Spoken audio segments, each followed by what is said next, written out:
Merci de votre attention. Excellent début de semaine avec une semaine de pluie, un temps nuageux toute la journée. Il a fini par pleuvoir ce soir. Lomé arrosé par une grosse pluie, température douce ce soir. Voici les titres. Mieux connaître la Banque mondiale. L'institution est en journée porte ouverte demain et mercredi à Lomé. Échange avec le public. Comment se porte le partenariat Banque mondiale Togo? Nous poserons la question tout à l'heure à Madame Joël Ras, la représentante résidente avec nous en direct ce soir. Le patrimoine immobilier de l'État, combien d'immeubles, combien de véhicules et encore d'autres biens publics. Nous posons aussi là la question ce soir. L'on parle de comptabilité matière. Quelle est son importance dans la gestion des finances publiques? Et puis littérature, Moïse Inandjo face à ses lecteurs samedi à l'Institut français de Lomé.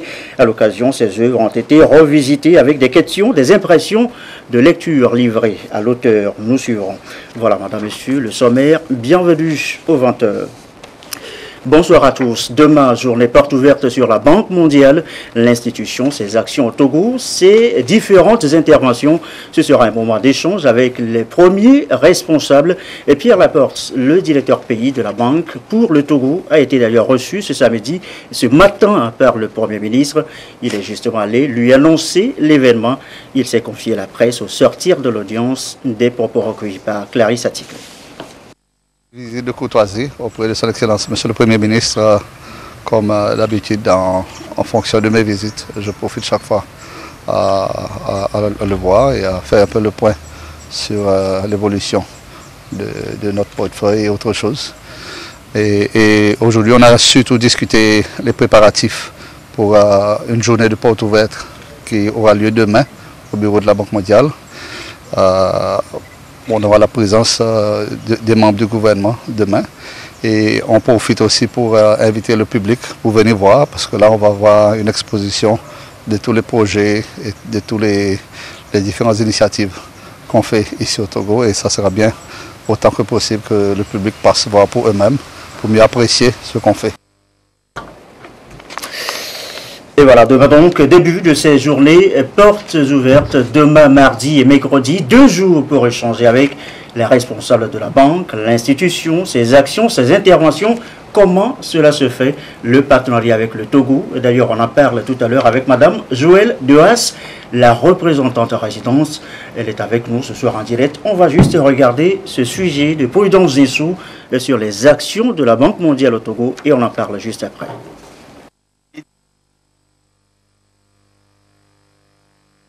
C'est pour apporter des éclairages sur les projets et programmes exécutés sur l'ensemble du pays. On note aujourd'hui dans le portefeuille de la Banque mondiale 16 opérations en cours d'exécution au Togo pour un montant total de 367,4 millions de dollars, soit plus de 200 milliards de francs CFA, dont 45% sont des dons. Ces interventions portent essentiellement sur les secteurs de l'éducation, de la santé, de l'agriculture, de l'environnement, de l'énergie ou encore les télécommunications, le développement à la base, la protection sociale, l'emploi des jeunes, le commerce et la gouvernance. Au 31 mai 2018, le taux de décaissement cumulé pour la mise en œuvre de ces projets est de 32%. En matière de lutte contre la pauvreté, le projet Filets sociaux et services de base FSB et le projet d'opportunité d'emploi pour les jeunes vulnérables EJV sont réalisés sur la période 2018-2020 et cofinancés par la Banque mondiale à hauteur de 26,4 milliards de francs CFA. 131 000 personnes, dont 50% de femmes, bénéficieront du projet FSB axé sur le renforcement de l'accès des ménages et communautés pauvres aux infrastructures socio-économiques de base et filets sociaux. Le projet EJV va fournir à 14 000 jeunes Togolais des opportunités de création de revenus. Dans le domaine de l'enseignement supérieur, la Banque mondiale accompagne le Centre d'excellence régional des sciences aviaires afin de promouvoir la filière avicole tout en investissant dans la recherche. Le projet Éducation et renforcement institutionnel Péri phase 2, mis en œuvre depuis 2015, permet d'améliorer la qualité de l'enseignement et de l'apprentissage au cours primaire. Que ce soit le projet d'appui au service de santé maternelle, infantile et de nutrition, le projet d'appui au secteur agricole PASA, le programme de productivité agricole en Afrique de l'Ouest, en passant par le programme WASIP Togo, le projet de développement et de gouvernance minière, la réforme du secteur de l'énergie, l'investissement dans la résilience des zones côtières en Afrique de l'Ouest, le RED+, et le projet d'appui à la gouvernance économique, la Banque mondiale est toujours aux côtés du Togo pour leur mise en œuvre. Les relations entre l'institution financière et le Togo se renforcent davantage au bonheur des populations togolaises. Au titre de cette année, la représentante résidente de la Banque mondiale a projeté une enveloppe en hausse et a décliné les secteurs prioritaires d'intervention au Togo, notamment les secteurs de l'énergie, des télécommunications, ainsi que la réforme fiscale et le programme d'investissement public. Les secteurs de la santé et de l'environnement, plus précisément de les régions côtières, seront pris en compte. Elle accorde en outre sa priorité au partenariat avec le Togo dans le contexte de l'amélioration du climat des affaires.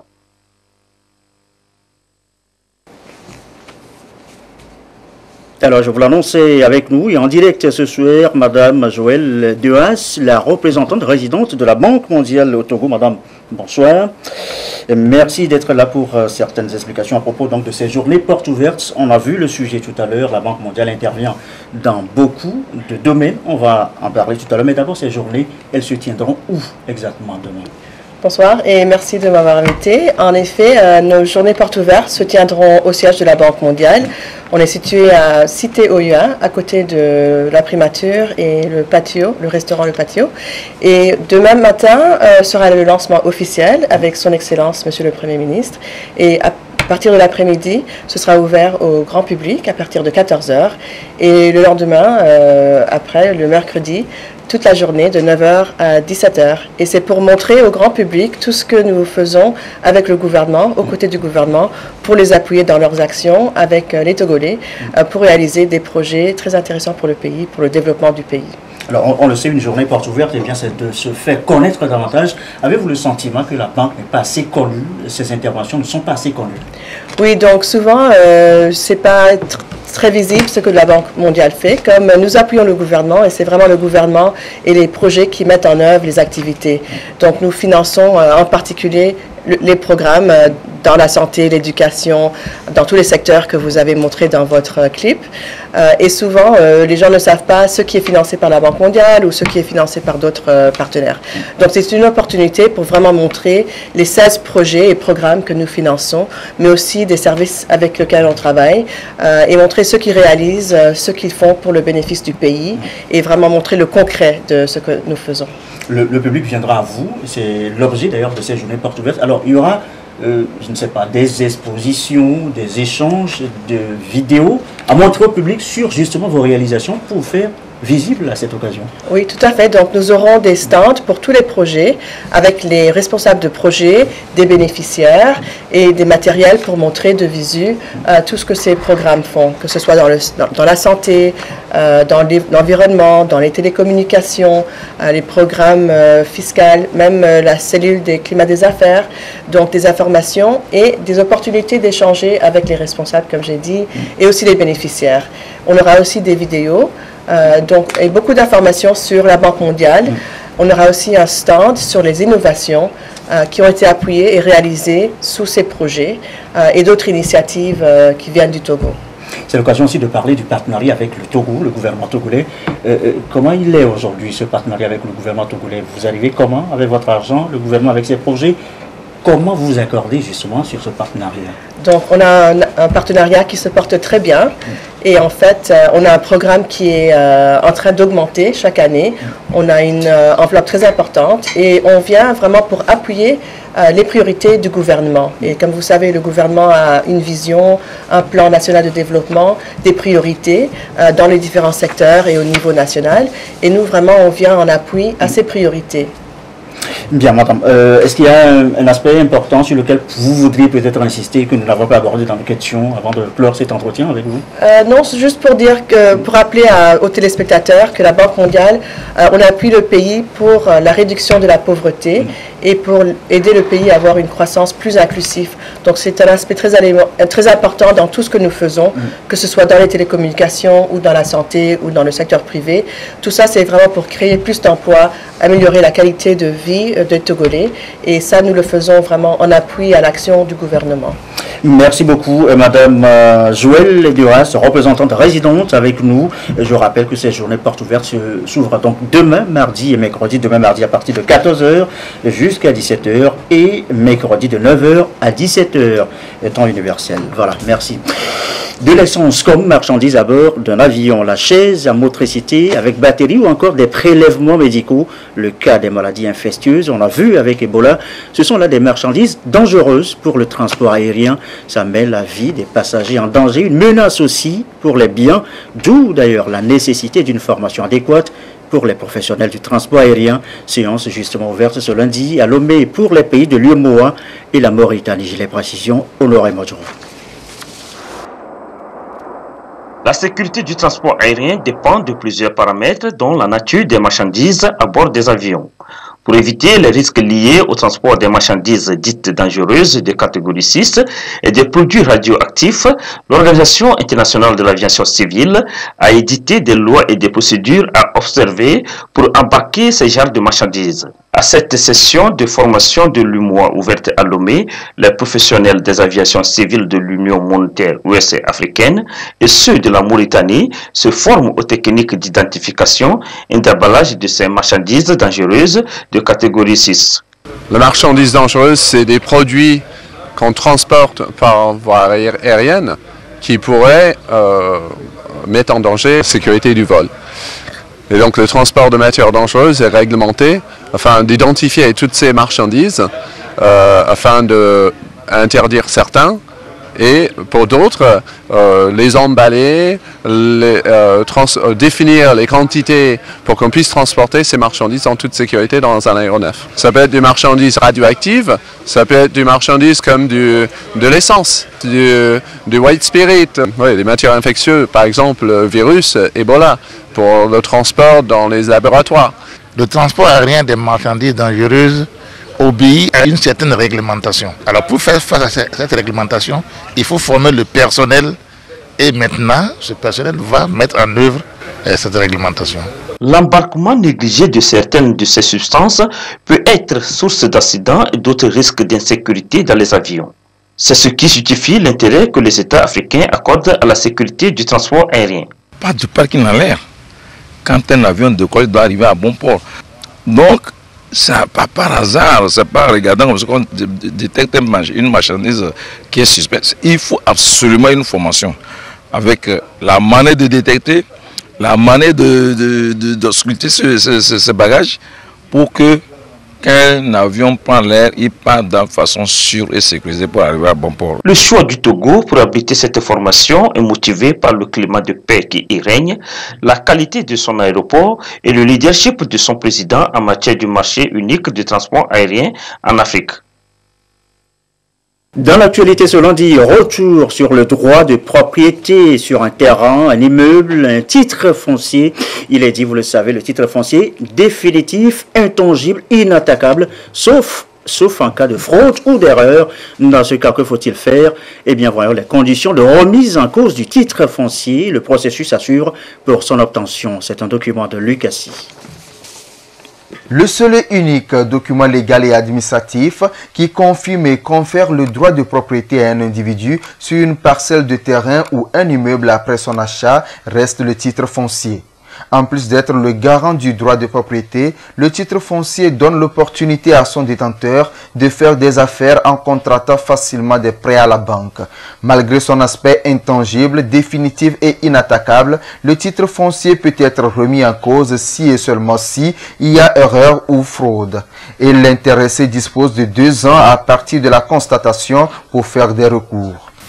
Vous pouviez remettre en cause un titre foncier, mais tout simplement par l'action personnelle.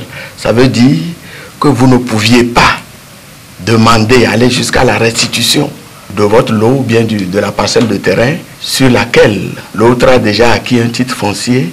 Eh bien, vous devriez intenter donc une action personnelle pour avoir des dommages et intérêts. En ce qui concerne le nouveau code foncier, eh bien, le législateur a réaffirmé cette force du titre foncier en ouvrant cette fois-ci la possibilité donc de faire une action réelle dans 2 cas précis. Il s'agit donc en cas de fraude et en cas d'erreur. Ça voudrait dire quoi? 2 parties sont en conflit et pendant que l'affaire est traitée devant le tribunal, une partie s'arrange à obtenir un titre foncier alors même que l'affaire est pendante. Dans ce cas-ci, eh bien, possibilité est donnée de recourir, de faire une action réelle. Ou bien, la seconde possibilité, c'est qu'au moment de l'immatriculation, eh bien, il y a erreur.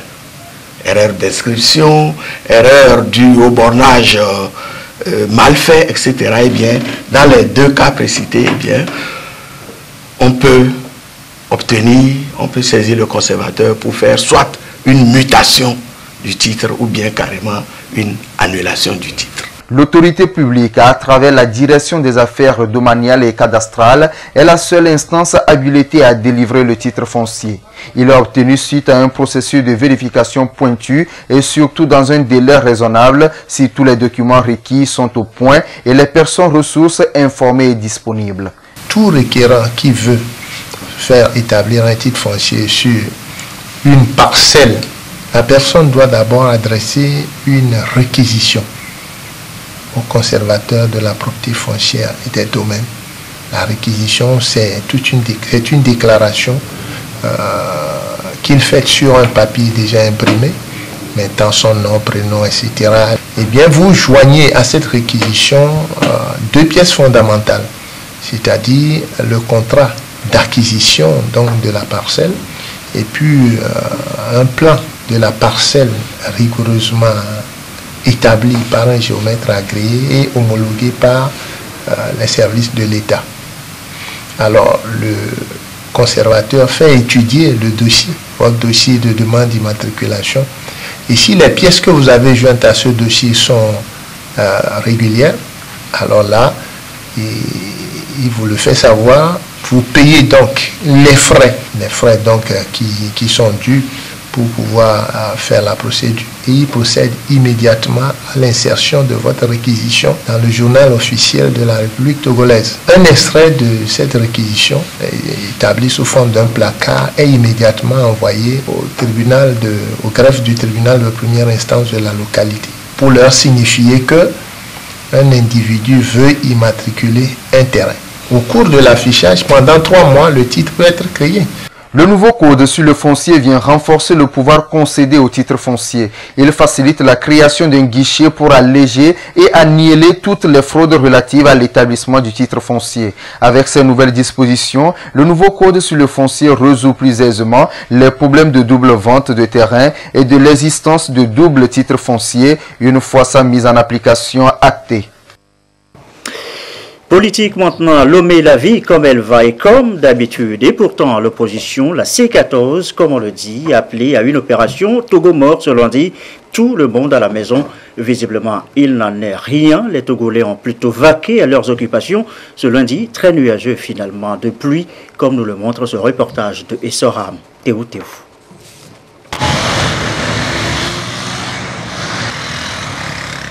Lundi 18 juin 2018, un jour ordinaire comme tous les autres.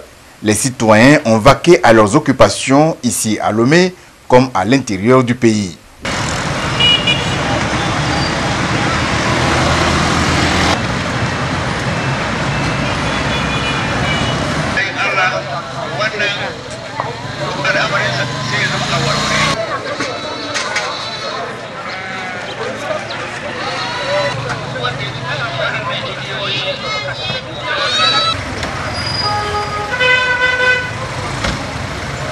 Vu l'ambiance et l'affluence dans les rues et services, entre 10h et 12h, on parvient à la conclusion suivante. L'appel de l'opposition à faire de ce lundi un Togo mort est tombé dans les oreilles de sourds. suis dans l'administration. Seul mes directeurs peuvent me dire de rester à la maison, je vais rester. Parce que l'administration n'a pas dit de rester à la maison, je ne peux pas rester à la maison. Tout le monde est là. Tout le monde est là. Les gens viennent aussi pour des services. On les rend service et ils repartent. Au CASEF, le parking affiche complet. Et les stagiaires que voici peuvent en toute insouciance s'offrir des poses photos pour immortaliser leur passage au trésor public. Il n'y a pas d'absent. Soit là ou là, il n'y a pas d'absent. Ils ont dit que c'était bon mort, mais il n'y a pas d'absent. Dans les bureaux, le personnel de l'administration publique travaille avec entrain. Tous les agents sont présents. En venant de la maison, pour le service, je suis venu librement. Oui, tranquillement, sans problème. Je suis transfert, je suis aussi fonctionnaire. Donc, je suis venu au boulot. Donc, j'ai quitté depuis Atido Gomé. Je vois que la circulation me met dense et tout est normal. Au Togo, au fait, nous sommes dans un état de droit, un état démocratique. Chacun est libre de choisir son côté. Donc moi, je sais que le gouvernement n'a rien annoncé comme état de mort. Donc je suis le plus normal des choses. Tout le monde est présent. Aucune absence au service. Pas d'absence injustifiée à la direction générale du travail, nous dit le responsable des lieux. Non, à la direction générale du travail, je peux vous rassurer que tous les inspecteurs du travail sont arrivés. Et ils sont tous à leur poste de travail. Donc, en conséquence, je pense que l'opération Tout le monde n'a pas été respectée. Moi-même, je suis arrivé très tôt et j'ai fait un tour. Après, j'ai refait le tour parce que tout le monde n'était pas arrivé quand même au moment où j'étais là. Donc, j'ai refait le tour et tout le monde est là. Et pour preuve, on a eu même des séances de travail cette matinée avec tous les collègues. Ceux qui ne sont pas là, c'est qu'ils sont en mission ou en congé. Les usagers sont arrivés comme d'habitude parce que le règlement des conflits qui était programmé, les rendez-vous ont été respectés et puis certains inspecteurs sont allés sur le terrain. Ici, au Grand Marché, l'animation est effective avec les va-et-vient des commerçants et clients. Sous le couvert de l'anonymat, un commerçant nous dit avoir entendu l'appel à observer Togo mort, mais que cet appel n'indiquait pas où aller prendre sa ration du jour. Les citoyens sortis vaquer à leur occupation ont fait leur le précepte selon lequel tu mangeras à la sueur de ton front. Et conscient du fait que seul le travail libère, ils ne demandent que plus de sécurité pour eux et pour leurs biens.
La suite et ces questions, toutes simples ce soir. Combien d'immeubles l'État togolais possède-t-il aujourd'hui? Ces voitures, ces motos RTG que nous croisons tous les jours dans la circulation, combien sont-ils? Qui connaît exactement le nombre? Question toute simple, mais ô combien importante dans la gestion des finances publiques. On en parlait la semaine dernière avec la comptabilité matière, en clair, le recensement des biens mobilier et immobilier de l'État.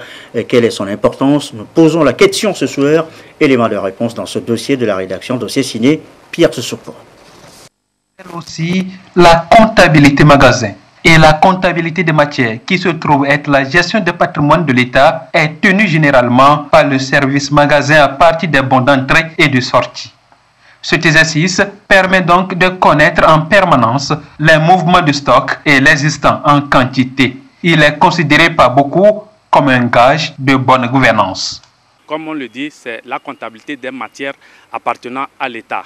Et donc vous savez que chaque année, l'État acquiert des biens et il faut que ces biens-là soient suivis afin que l'État puisse gérer avec efficacité son budget. Parce que si les biens ne sont pas bien suivis, on ne fait que acheter les mêmes biens chaque fois et à cela, ça fait des pertes de ressources.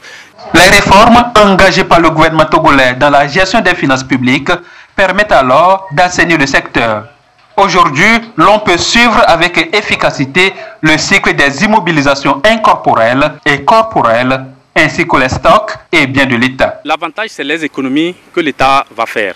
Parce que quand les biens appartenant à l'État sont bien suivis, on fait forcément des économies parce que le bien, il est suivi dans sa gestion et on engage la responsabilité des acteurs qui sont chargés donc, de l'utilisation de ces biens. Et donc quand c'est bien suivi, ça permet aux matières donc, de durer aussi longtemps et ça permet à l'État de faire des économies.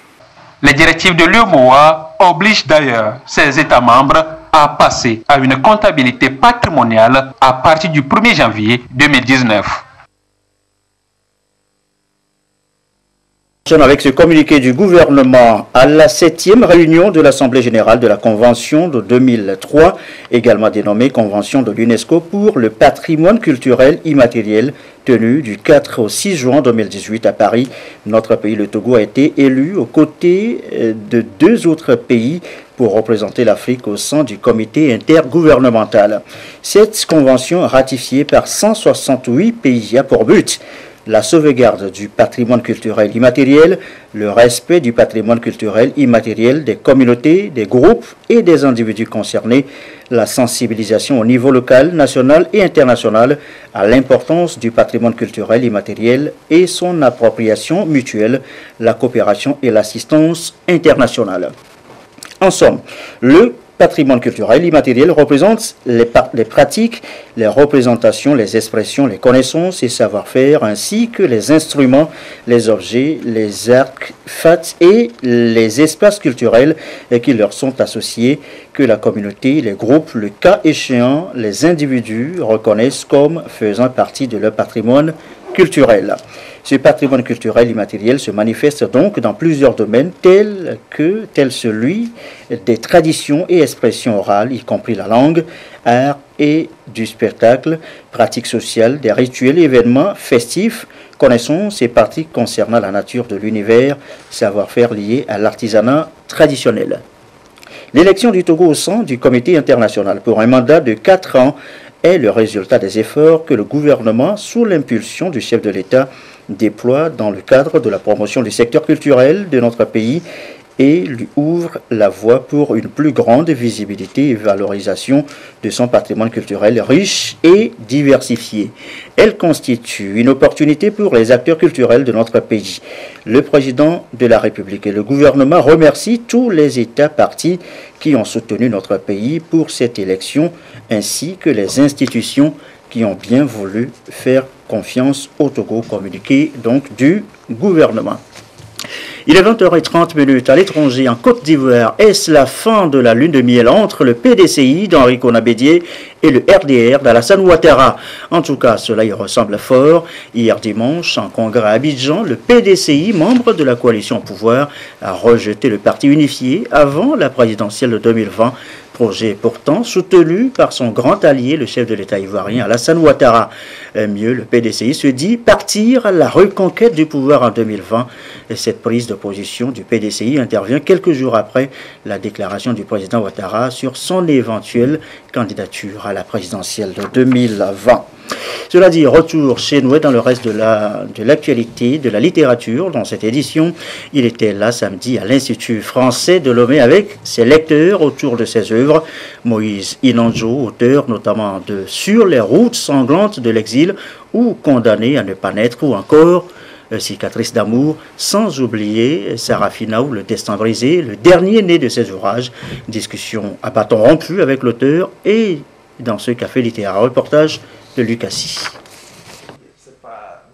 Moment d'échange et de partage entre les mordus de la littérature et l'écrivain togolais Moïse Inanjo. Ensemble, ils ont revisité les 8 œuvres relatives de l'auteur, telles que Prostituée ma sœur, Les espoirs abandonnés sur les routes ensanglantées de l'exil et Cicatrices d'amour.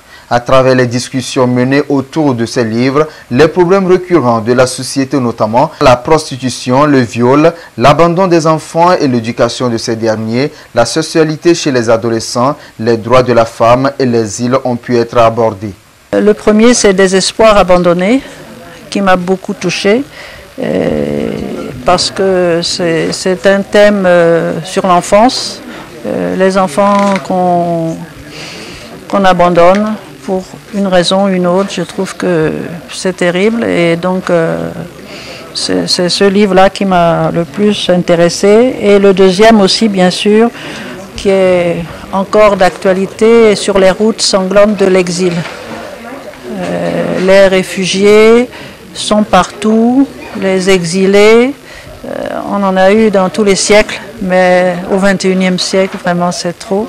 Par la littérature, Moïse Inanjo sensibilise et éveille la conscience de tout et chacun dans ce monde en pleine mutation. Que ce soit l'amour, que ce soit la guerre, que ce soit la paix, que ce soit la protection de l'enfant, les droits même de l'homme. C'est tout cet ensemble que je dissimule dans ces ouvrages et je pense que tous ces points ont quand même été débattus au cours de cette rencontre. J'ai vu ou bien j'ai redécouvert mes ouvrages. Ce rendez-vous littéraire intervient à l'occasion de la célébration de la Journée mondiale de l'enfant africain le 16 juin de chaque année et par anticipation à la Journée mondiale des réfugiés qui sera célébrée le 20 juin prochain. Il est très difficile. Et puis un mot de football, de la Coupe du Monde de football, la Tunisie, sur laquelle reportaient tous les espoirs du continent. Et bien la Tunisie aussi a concédé une défaite ce soir pour son entrée en matière. Tunisie 1, l'Angleterre 2 finalement. Tous les espoirs se reportent donc sur le Sénégal qui joue demain, mardi. Voilà qui referme cette édition. Merci à vous qui nous suivez ce soir et particulièrement à Bassar et partout dans la région. Et comme d'habitude, toujours fidèlement, excellente soirée. Thank you.